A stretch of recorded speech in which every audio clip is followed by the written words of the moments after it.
بسم الله الرحمن الرحيم. نحمده ونستعينه ونستغفره ونؤمن به ونتوكل عليه. ونعوذ بالله من شرور انفسنا ومن سيئات اعمالنا. من يهده الله فلا مضل له ومن يضلل فلا هادي له. ونشهد ان لا اله الا الله وحده لا شريك له. ونشهد ان سيدنا ونبينا محمدا عبده ورسوله صلى الله تعالى عليه وعلى آله وأصحابه وسلم تسليما. أما بعد،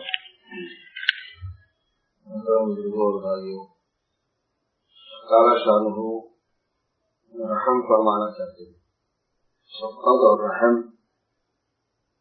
ان کا ان کی تمام صفات پر غالب ہے، خاص طور پر ان کے غصے پر اور ناراضگی پر. شفقت رحمتی اعلیٰ غضب، میری رحمت غالب رہے گی میرے غضب پر، میرے ناراضگی پر. کائنات کی پیدا کرنے سے ان کا مقصود اپنی صفات کو ظاہر کرنا، اپنی قدرت کو ظاہر کرنا، اپنی بڑائی کو ظاہر کرنا،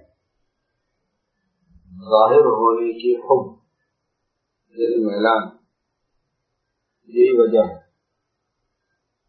اس لیے اللہ تبارک و تعالیٰ کو کسی سے کچھ نہیں چاہیے.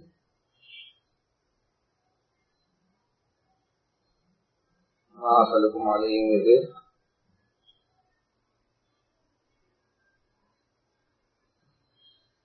مانا مقصود نہیں ہے، کام کروانا مقصود نہیں ہے. اللہ پاک کا کام رکا ہوا تھا، اس وجہ سے اللہ نے ان بندوں کو پیدا کیا. ایسا نہیں.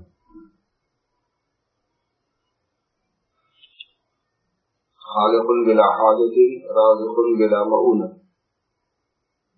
وہ خالق ہے بغیر حاجت کے اور وہ رازق ہے بغیر مؤونت کے. مؤونت کہتے ہیں بوجھ کو. اسی قسم کا بوجھ اللہ پاک کو اپنے مخلوق کے پالنے پر نہیں ہے، پالنے میں نہیں. کام کرو تو بھی پالوں گا، نہیں کرو تو بھی پالوں گا. کرنے والوں کو بھی پالتا ہوں، نہیں کرنے والوں کو بھی پالتا ہوں. سمندر کی مخلوقات کیا کرتے ہیں؟ توکلون حق کا توکل، حق کا توکل ہے. رزقکم کما يرزق الطير وما يرزق الطيور تغدو خماصا وتروح بطانا، او كما قال علیہ الصلوۃ والسلام.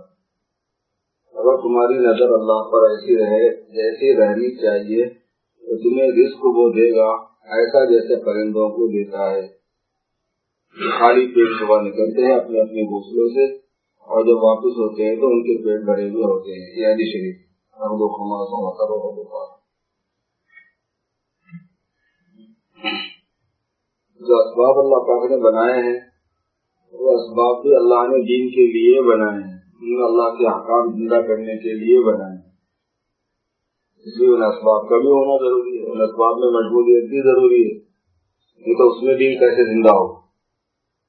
اگر کسی کی بیوی نہیں ہوگی تو بیوی کا دین کہاں زندہ ہو. کسی کی اولاد نہیں ہوں گے تو اولاد کا دین کہاں زندہ ہو. اولاد چاہیے، اولاد کا دین زندہ ہونے کے لیے، اولاد کے احکام زندہ ہونے کے لیے، اولاد کے حقوق زندہ ہونے کے لیے. تو جاب نہیں ہوگی تو جاب کا دین کہاں زندہ ہوگا. ڈاکٹر نہیں ہوں گے تو ڈاکٹری کا دین کہاں زندہ ہوگا. ڈاکٹری کا ایک دین ہے. لائر نہیں ہوں گے تو لائری کا دین کہاں زندہ ہوگا. ہر لائری ہو ہی جائے گی. دینداری والی لائری ہو جائے گی تو اس میں اس کا دین زندہ ہونا ضروری ہے.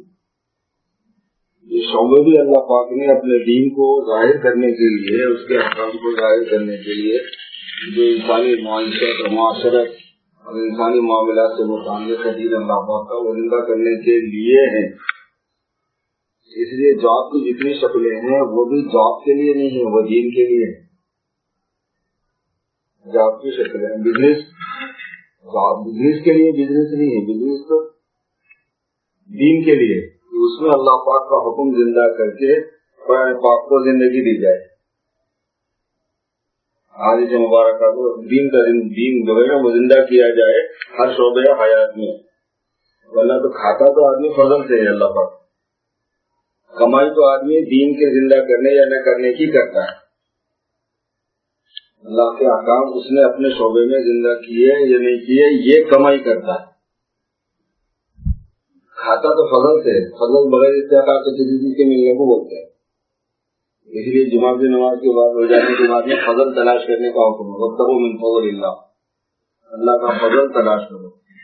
فضل تو استحقاق کی وجہ سے نہیں ہوتا کہ آپ نے 4 گھنٹے محنت کی اس لیے، فضل تو بغیر استحقاق سے نہیں ہے، وہ کہتے ہیں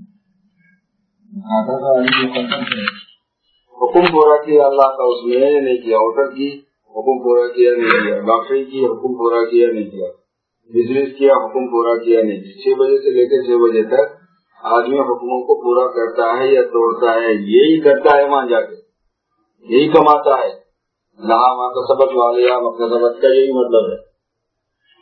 باقی اللہ تبارک و تعالیٰ میرے دوستوں صرف رحم فرمانا چاہتے ہیں، اور اپنی قدرت اور اپنی بڑائی اور اپنے خزانے اور اپنے پاس کی چیزیں یہ اپنی مخلوق کو دکھانا چاہتے ہیں، اس لیے ان کے عملوں کی، ان کے کاموں کی ساری بنیاد رحم ہے، رحم کی وجہ سے جتنا زیادہ رحم ہوتا ہے، جتنا زیادہ رحم ہوتا ہے تو رحم جب اپنے آخری لمٹ کو جاتا ہے تو اس کو رحمان کہتے ہیں، عمومیت کے اعتبار سے۔ اس کی 2 قسمیں ہیں، عموم باعتبار عمومی کے باعتبار خصوص۔ عمومیت کے اعتبار سے کہ وہ دنیا کو بھی شامل ہو جائے، وہ آخرت کو بھی شامل ہو جائے، وہ اپنے کو بھی شامل ہو جائے، وہ پرائوں کو بھی شامل ہو جائے تو وہ رحمان ہوتا ہے۔ اللہ تبارک و تعالیٰ نے فرمایا کہ الرحمن علم القرآن، رحمان نے قرآن کا علم دیا ہے۔ اللہ تعالیٰ اپنی صفتوں کو جب بیان فرماتے ہیں قرآن پاک میں تو اس صفت کا اس بات سے تو جوڑ ہوتا ہے، مناسبت کے ساتھ ذکر فرماتے ہیں۔ تو ان کی صفتوں میں سے صفت رحمان جو ہے اس کا جوڑ قرآن پاک کی تعلیم سے ہے، جو حفاظ کرام اس وقت مجموعے میں تھوڑے سے زیادہ ہیں اور مخصوص ان کو بھی متوجہ کرنا ہے، اور ہمارے تو سب کے بھی کام کی چیزیں ہی ہوتی ہے، دین کی باتیں تو سب کے ہی کام کی ہوتی ہے، اور ہم سبھی اہل قرآن ہیں، مسلمان جتنے بھی ہیں وہ قرآن بھی ہو، اہل قرآن ہو۔ خاص طور پر جو حافظ ہوتے ہیں ان کو اہل القرآن کا لفظ اصطلاح میں بولا جاتا ہے، اس لیے اس کے ذمہ ہوتا ہے کہ وہ کم از کم 100 آیتیں رات میں پڑھے۔ 100 آیتیں اگر نہیں پڑھے گا تو قرآن کا حق باقی رہ جائے گا، اس پر حق قرآن سے متعلق ہیں 100 آیتیں، یہ کم از کم 100 آیتیں پڑھنا، اور یہ کم سے کم ہے۔ عام طور پر جو حافظ قرآن ہوتے تھے صحابہ کے زمانے میں، اس میں زیادہ تر اور سبھی صاحب حافظ ہوتے تھے، اللہ ماشاء اللہ یہ حافظ کم ہوتے تھے، ان کے اجزاء تھے وہ جمع ہونے سے پہلے کی جو ترتیب تھی وہ 7 دن میں قرآن شریف ختم کرنے کی عادت ہے۔ عام مسلمان 7 دن میں قرآن شریف ختم کرتا تھا حضور سے نماز، اور یہی وجہ ہے کہ قرآن پاک کی 7 منزلیں ہیں، وہ منزلیں جو ہے نا وہ صحابہ کے معمولات ہے۔ سب قرآن پاک میں پہلی منزل، دوسری منزل، تیسری، چوتھی 7 منزلیں لکھی ہوئی ہے قرآن پاک کے بازو میں، وہ معمولات صحابہ کی وجہ سے لکھے گئے، یہ لکھا ہے کتابوں میں، 7 دن میں ختم کرتے تھے۔ کچھ لوگ تھے جو 3 دن میں ختم کرتے تھے، اور کچھ لوگ تھے جو 10 دن میں ختم کرتے تھے، اکثر 7 دن میں کرتے تھے۔ جو زیادہ شغف رکھنے والے ہوتے تھے وہ 3 دن میں ختم کرتے تھے، جس میں سے ابن عمر بھی ہیں۔ قرآن پاک کو جس کو اللہ تبارک و تعالیٰ عطا فرمایا، قرآن پاک اس کو اللہ تبارک و تعالیٰ نے بہت رحم فرمانے کا ارادہ فرمایا، اور اس کو بہت بڑی رحمت ملی ہے، کیونکہ قرآن پاک میں رحمت ہی رحمت ہے، اور علم ہے، اصل ہی وحی کا علم ہے، وحی کا علم ہی اصل علم ہوتا ہے۔ جو علم اللہ تبارک و تعالیٰ کی یاد پہ نہ ڈال دے اور جو علم اللہ تبارک و تعالیٰ کی بندگی پہ نہ ڈال دے وہ جہالت کی ایک کائنڈ ہے، ایک قسم ہے. علم تو خیر بہت دور کی بات ہے، علم کو شمار کرنا ہی غلط ہوتا ہے. وہ جہالت کی قسموں میں سے ایک قسم ہے. قرآن پاک میں اللہ نے فرمایا کہ فَأَعْرِضْ عَمَّنْ تَوَلَّىٰ عَنْ ذِكْرِنَا، اب بے تعلق ہو جائیے اس سے جو ہمارے ذکر سے غافل ہے، وہ پھیرا ہوا ہے ہمارے ذکر، ہماری یاد سے، ہمارے دھیان سے، ہماری اطاعت سے. ذکر یاد کو بھی کہتے ہیں، ذکر دھیان کو بھی کہتے ہیں، ذکر اطاعت کو بھی کہتے ہیں. اور ذکر حقیقی طاعت ہی ہے. کل مطیع للہ فہو ذاکر، جو اللہ کا مطیع ہوتا ہے وہ ذاکر ہوتا ہے. کیونکہ ذاکر جو ہے وہ ہر وقت اللہ تعالیٰ مجھ سے کس وقت کیا چاہ رہے ہیں یہی یاد رکھنے کا نام ہے. وہ ذکر حقیقی ہے، جو اللہ تعالیٰ چاہ رہے ہیں وہی کرنا، وہ ذکر ہے. اور اللہ کو یاد رکھتے ہوئے جو اللہ تعالیٰ چاہ رہے ہیں وہ نہیں کرنا، وہ غفلت ہے. صوفیہ نے لکھا ہے کہ تسبیح پڑھنے والے بہت سے غافل ہوتے ہیں، تسبیح پڑھنے غافل ہیں. ٹھیک ہے، تسبیح تو ہاتھ میں ہے لیکن دھیان کسی اور طرف ہے. تو عین تسبیح کے وقت میں بھی وہ غافل ہے، نماز کے وقت میں بھی وہ غافل ہے. ٹھیک ہے، اطاعت نہیں ہے وہاں. اور تصویر نہیں پڑھ رہا لیکن جو کام کرنا ہے وہ کام کر رہا ہے تو وہ بہت ذاکر ہے. ہمارے شیخ حضرت جلال آبادی رحمۃ اللہ علیہ نے مرتبہ فرمایا کہ جانتے ہو ڈرائیونگ کے وقت کا ذکر کیا ہے؟ ذکر کرنا چاہیے. ڈرائیونگ کے وقت کا ذکر ہے دھیان سے ڈرائیونگ کرنا، حاضر دماغی سے ڈرائیونگ کرنا، یہی ذکر ہے. بعد لوگ ڈرائیونگ کرتے رہتے تصویر ہاتھ میں لے کے دڑ بڑھ کے مارتے، یہ کس نے کہا ہے؟ عقل مندی ہے، کوئی غفلت ہے. تو آپ ہر منٹ میں جو ہے نا بیداری کی ضرورت مند ہے. غافل ادھر ہوا نہیں، اس نے ادھر ڈسا نہیں، دھیان ہونا چاہیے. اس لیے ٹیکسنگ کرنا، فون کرنا یہ قانون تو ناجائز ہے.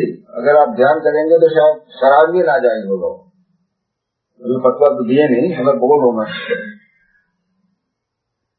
بازو میں بٹھا لیا مفتی صاحب کو، ٹیکسنگ ہو رہی ہے، وہ بیچارے کی جان میں جان نہیں ہے، پتہ نہیں ہے کیا کرے گا. جس کی جان میں جان نہیں ہے اس کو تو تکلیف ہو رہی ہے. اور رضائے مسلم کیا ہے؟ فرض ہے، واجب ہے، سنت ہے، کیا ہے؟ ذکر حقیقی جو ہے طاعت کا نام ہے. فَأَعْرِضْ عَمَّنْ تَوَلَّىٰ عَنْ ذِكْرِنَا، جو ہمارے ذکر سے روگردہ ہے آپ اسے بے تعلق ہو جائیے. وَلَمْ يُرِدْ إِلَّا الْحَيَاةَ الدُّنْيَا، ہمارے ذکر سے غافل ہے اور نہیں ارادہ کیا ہے اس نے مگر دنیاوی زندگی کا. اس کا ارادہ صرف دنیا کی زندگی ہے. اس سے آگے کا جملہ اصل ہے جس کو میں سنانا چاہ رہا تھا، اس کے لیے یہ آیت کوٹ کیا. ذَلِكَ مَبْلَغُهُم مِّنَ الْعِلْمِ، یہ مقصد ہے ان کے علم کا. مطلب پہنچنے کی جگہ، منزل، ٹارگیٹ. جس کے علم کا ٹارگیٹ دنیا ہو. حضور اکرم صلی اللہ علیہ وسلم کو فرمایا جا رہا ہے کہ اس سے آپ کا کوئی تعلق نہیں ہے، آپ کو الگ رہنا چاہیے، سپریٹ یہ تعلق رہیے. ہاں دنیا کے علم کے ساتھ اگر ذکر ہے، یعنی قرآن ہے اس کے ساتھ میں، قرآن کا علم ہے ساتھ میں، قرآن کا عمل ہے ساتھ میں، پھر صحیح. تو اس کی وجہ سے بچت ہے، ورنہ اس نے تو تباہ کرنے میں تو کوئی قدر نہیں چھوڑی.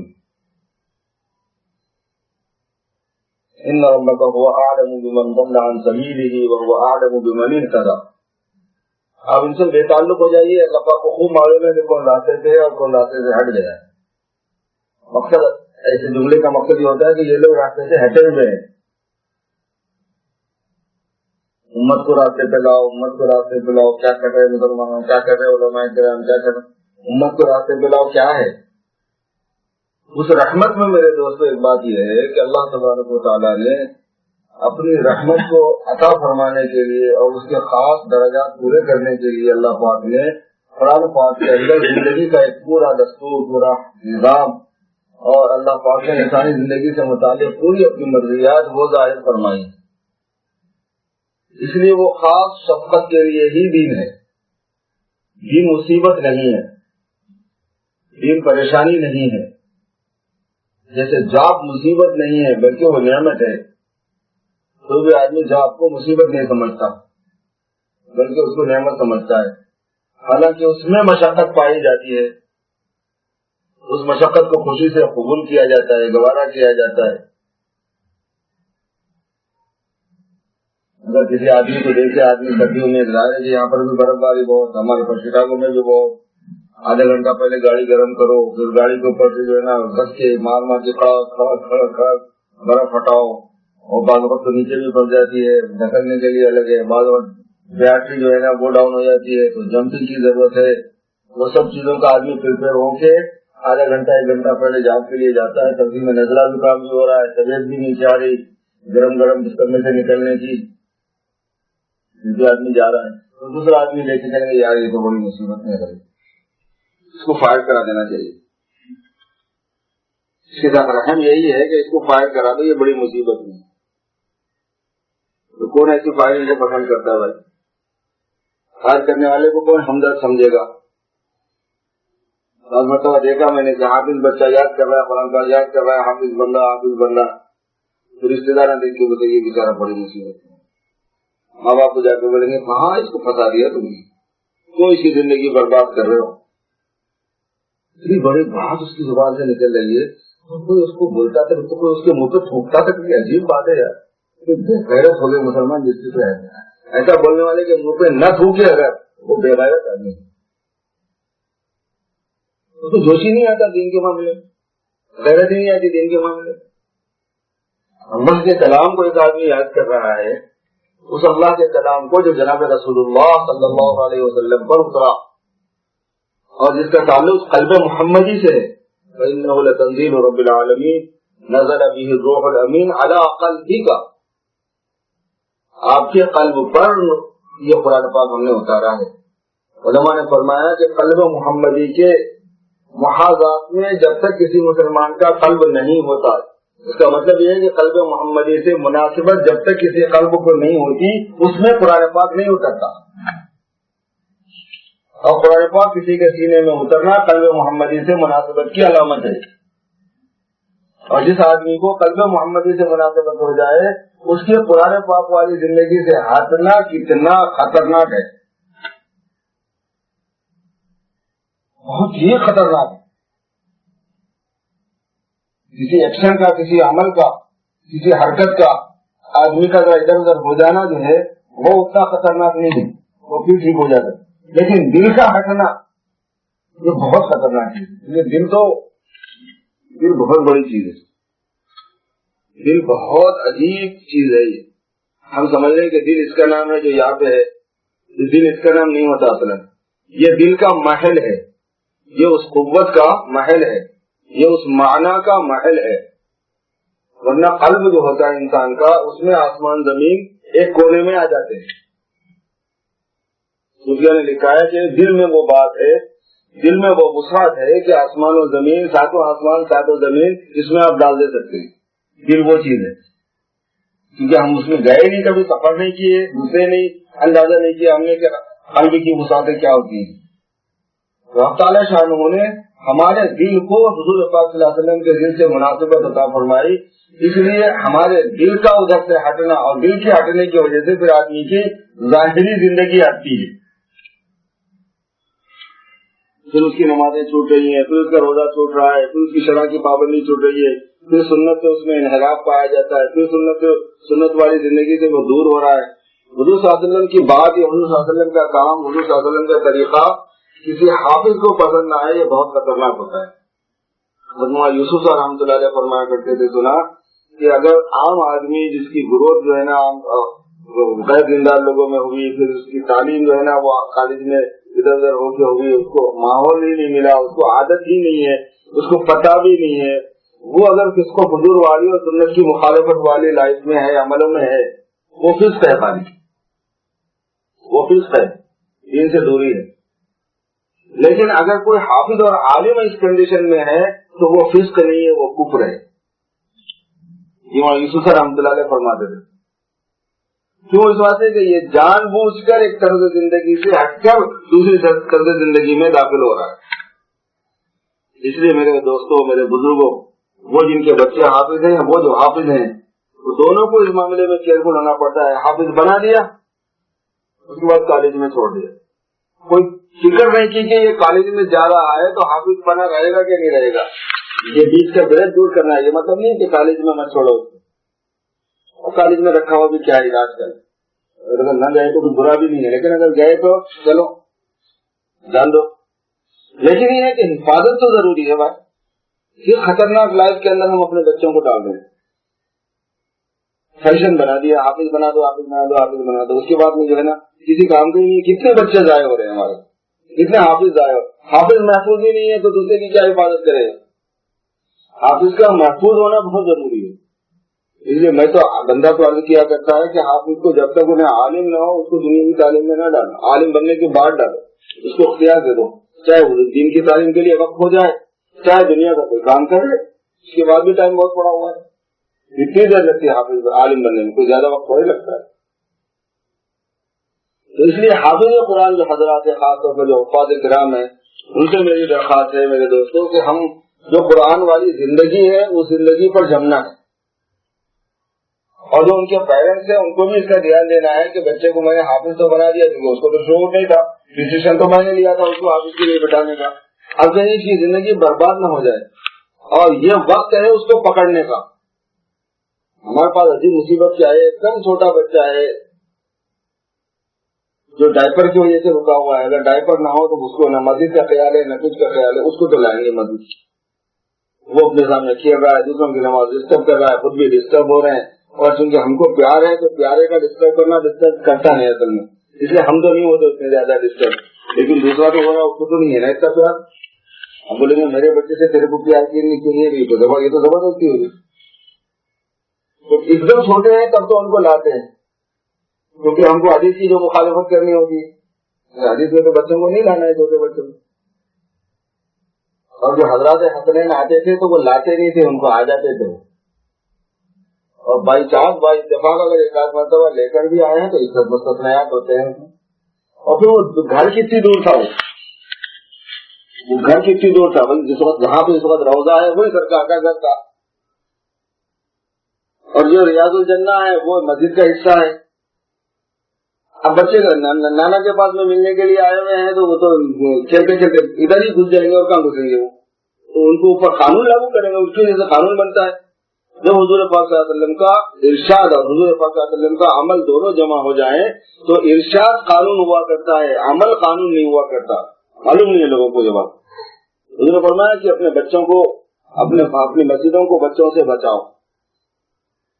ہر حسن آتے تھے، ہر حسین آ جاتے تھے، صحابہ کی اولاد نہیں آتی تھی، اس واسطے کہ وہ عقل مند تھے، پاگل نہیں تھے، وہ ان کو معلوم تھا حضرت حسنین پر قانون لاگو کرنے کا نہیں ہے۔ ہمارے بچے حسنین ہو اور آپ حضور کی جگہ ہو تو آپ بھی متضنا ہوں گے۔ دوسری بات کہ وہ ہوا کرتا ہے ویسا قانون یہ تھا، میں جو بات آگے کرنا چاہتا تھا وہ یہ نہیں تھی، یہ تو ضمن آگے بات میں آگے کرنا یہ چاہ رہا تھا کہ حضور پاک صلی اللہ علیہ وسلم نے ارشاد فرمایا کہ من حقوق الولد علی الوالد ان يحسن اسمه ويعلمه الكتاب اذا عقل، کتاب کی تعلیم اس کو ہونا جب اس کو عقل آئے۔ بے عقلی میں جو ہم لے کے آ جاتے ہیں ان کو، اور عقل کے وقت میں چھوڑ دیتے ہیں ان کو۔ بے عقلی میں تو لے کے آتے کھینچ کے، اور جب عقل آئی ان کو اس وقت ان کو چھوڑ دیا۔ کالج میں جانے کا وقت تو عقل کا ہے، ہائی اسکول کا وقت تو عقل کا ہے، یونیورسٹی کا وقت تو عقل کا ہے۔ وَيُعَلِّمُهُ الْكِتَابَ سے مراد یا قرآن پاک ہے، ان کو قرآن پاک کی تعلیم کا دھیان دو جب ان کو عقل آئے، کیونکہ قرآن پاک اصل عقل سے تعلق رکھتا ہے۔ حفظ جو ہے نا عقل کے لیے کام آنے کے لیے ہے،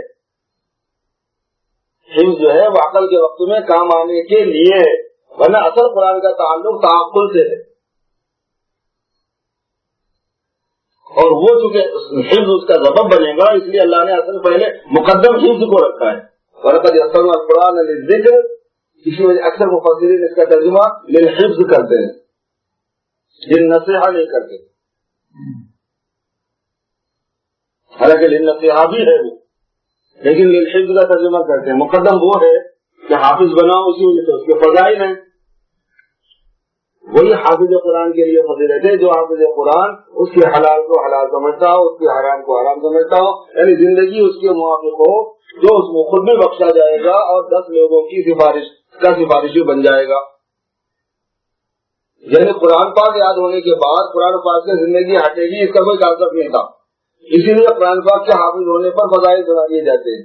کیونکہ جب انہیں حافظ ہے تو حفظ قرآن والی زندگی اس کی رہیں گی، اور کون سی رہیں گی؟ یہ سوچتا ہے آدمی، یہ جانا جاتا ہے عام طور پر۔ تو ہمارے بارے میں جو ایکسپیکٹیشن ہے وہ یہ ہوتا ہے کہ جب اللہ نے قرآن پاک کی یہ دولت عطا فرمائی تو ہمیں اللہ پاک نے قرآن والی زندگی ہی کے لیے چن لیا ہے۔ قرآن زندگی کے مطابق ہمارا معاملہ، ہماری معاشرت، ہمارے اخلاق، ہمارا عقیدت ہر آدمی کا ایک ظاہر ہوتا ہے۔ ہمارا ظہور جو ہے وہ قرآن زندگی کے مطابق ہونا جو خالص اسلامی ہوگا، کیوں؟ اس واسطے کہ رحم اسی کے ساتھ جڑا ہوا ہے۔ میں اصل یہاں سے بات شروع کیا کہ اللہ پاک نے رحم کی بنیاد پر قرآن پاک دیا ہے، اور رحم کی بنیاد پر ہمیں دین دیا گیا ہے۔ دین کوئی مصیبت اور پریشانی نہیں ہے اللہ کی شفقت کی وجہ سے، کیونکہ دین سے وہ استعداد آئے گی کہ جس کی وجہ سے اللہ پاک کے ہمیشہ کے غیبی خزانوں سے تعلق قائم کر سکے گا بندہ۔ اور اس کو اللہ تبارک و تعالیٰ نے سمجھانے کے لیے بہت سے واقعے فرمائے، جس میں سے ایک واقعہ ہوا حضور پاک صلی اللہ علیہ وسلم کے ساتھ۔ سرکار دو عالم صلی اللہ علیہ وسلم ارشاد فرماتے ہیں کہ میں سویا ہوا تھا اور تھوڑا سا جاگ بھی رہا تھا، تو 2 فرشتے میرے پاس آئے، ایک میرے سرانے کھڑا ہو گیا، ایک میری پائنٹی پہ کھڑا ہو گیا۔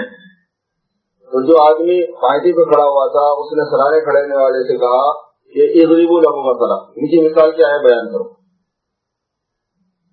حضور سن رہے ہیں، تو سر والے فرشتے نے کہا انہ نائم، یہ سو رہے ہیں۔ مطلب سونے والے آدمی کے سامنے آپ بولے مجھے کیا فائدہ ہے؟ تو اس نے کہا کہ نہیں، ان عیناہ تنامان ولا ینام قلبہ، ان کی آنکھیں سو رہی ہیں، ان کا دل نہیں سوتا ہے، تم بول سکتے ہو۔ تو پھر اس نے بیان کرنا شروع کیا مثال سرکار دو عالم صلی اللہ علیہ وسلم، کہا کہ سید بنا دارا، ایک سردار نے ایک محل بنایا، ایک سیٹ نے ایک محل بنایا، وجعل فیہ مأدبہ، اور اس نے بہت بہترین دسترخوان لگوایا۔ مأدبہ کہتے ہیں دعوت سے اہتمام کرنے، جیسے ولیمے کی دعوت ہوتی، مأدبہ کر دیا اس نے، ہر قسم کی نعمتیں جو اس کے پاس میسر تھی وہ اس نے لگوا دی، چنوا دی، دعوت چنوا دی، دسترخوان چنوا دیا۔ وبعث داعیا، اور ایک داعی کو اس نے بھیجا، ظاہر ہے جب لوگوں کو بلائیں گے تو لوگ آ کے کھائیں گے، تو بلانے کے لیے جس کو بھیجا ہے وہاں سے ڈال دیں۔ فمن اجاب الداعی دخل الدار واکل من المأدبہ، جس نے دعوت دینے والے کی بات کو قبول کیا وہ گھر میں داخل ہوا اور دسترخوان سے کھایا۔ ومن لم یجب الداعی لم يدخل الدار ولم یاکل من المأدبہ، اور جس نے دعوت دینے والے کی دعوت کو قبول نہیں کیا وہ گھر میں داخل بھی نہیں ہوا، کیونکہ پھر وہ ایڈریس ہی نہیں پتا اس کو، اس سے کہاں جانے کا ہے، اور اس نے قبول بھی نہیں کیا، وہ کیسے جائے گا جب دعوت اس نے قبول نہیں کی ہے تو، اور نہیں داخل ہوا دار میں، اور نہیں کھایا اس نے مأدبہ سے۔ یہ مثال ہے ان کی۔ تو پہلے والے فرشتے نے کہا اب ملو، اس کا مطلب بھی بولو کیا ہے۔ تو پھر اس فرشتے نے دوہرایا کہ انہ نائم، یہ تو سو رہے ہیں، لیکن ان عیناہ تنامان ولا ینام قلبہ، ان کی آنکھیں سو رہی ہیں، ان کا دل نہیں سوتا ہے۔ آپ کو تشریح کر سکتے ہیں۔ اس نے تشریح کرتے ہوئے کہا کہ السید هو اللہ، یہاں سید صاحب سے اور مالدار سے مراد اللہ پاک ہے، سید سے مراد اللہ ہے۔ والدار هو الجنہ، اور دار سے مراد جنت ہے، اور ایک حدیث میں الدار هو الاسلام بلکہ بھی ہے، کیونکہ دنیا میں وہی اسلام کی شکل میں ہے، آخرت میں وہی جنت کی شکل میں ہے۔ الدار هو الجنت، دار سے مراد جنت ہے۔ والمأدبہ هو نعماء الجنہ، اور جو دسترخوان لگا ہوا ہے وہ جنت کی نعمتیں ہیں۔ والداعی هو محمد صلی اللہ علیہ وسلم،